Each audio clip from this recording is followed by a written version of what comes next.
increasing.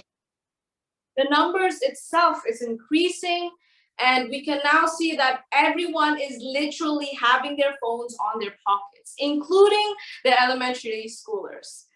Now, at that point, when everything is gradually upgrading and adding and developing, we have what is known as our environmental that is also applying different kind of discipline and rules for the society and those who are inside those environment.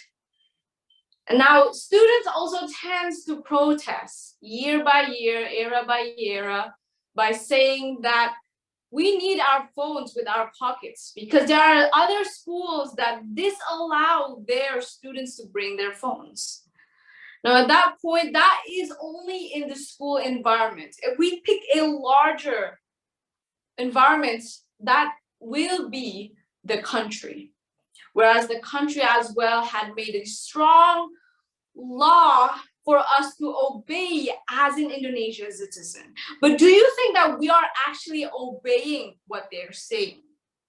Do you actually realize that those that they apply are just useful or useless for us? You see, it depends on us as individuals to understand the rules that they apply. That's because they have been discussing it. But at the end, we tend to have different kinds of perspective or point of view. Whereas the government says this and as the society says that, which is why they tend to have an argument that also make a frustration and also a destruction towards our country. Which is why we, as an individual, starting from individual, must realize that they gave a rule for ourselves. They gave a rule for our safety. As an example, in the environmental of traffics, whereas we need to use our helmet, and also we need to have the right motorcycle, also the right age to also use those motorcycles, because not school students are allowed to use them.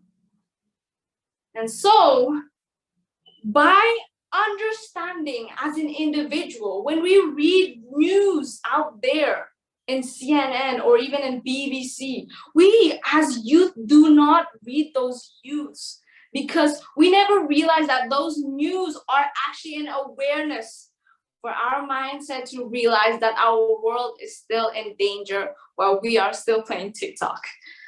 Which is why, by the end of my speech, we need to understand that there are actually two pains that we tend to feel. One is the pain of regret, and two is the pain of being not able to be disciplined. So when we are disciplined, we understand that we are not only saving the world, but we are also saving ourselves for the world. Thank you.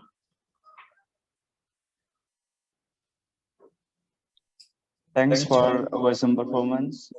Now, to first judge can give your feedback. Hai Nabila ya? Nabila atau Rizky nih panggilannya? Iya, Nabila. Oke, Nabila. Hi. Hello. The way you make your opening, that was really engaging and successfully attract my attention.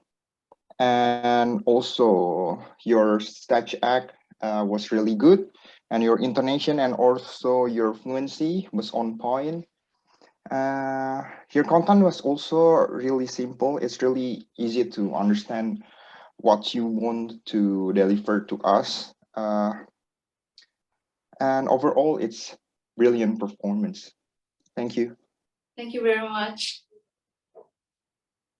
Hello, Nabila. Hello. For me, what I really love with your speech is how you match your intonation with your body language. I think it's really good. It shows how you really master your script.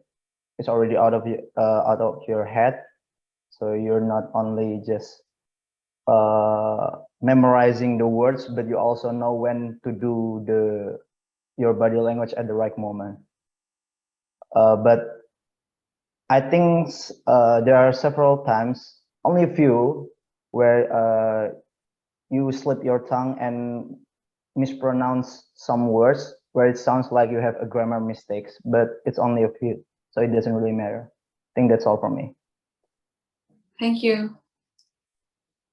Hi, Nabila. Hello. So overall, it's pretty much the same judgment from me, similar to Joshua and Khalif as well. But I really want to highlight my favorite part is that when you emphasize, for example, when you say individual, starting from the individual, I love how you get back and then you emphasize that part. That's really nice, because it's strengthen your point about and your substance as well about how we should start from ourselves. That way of delivering your speech is really good. So that was really nice performance. Congratulations, Nabila. Thank you very much, all judges.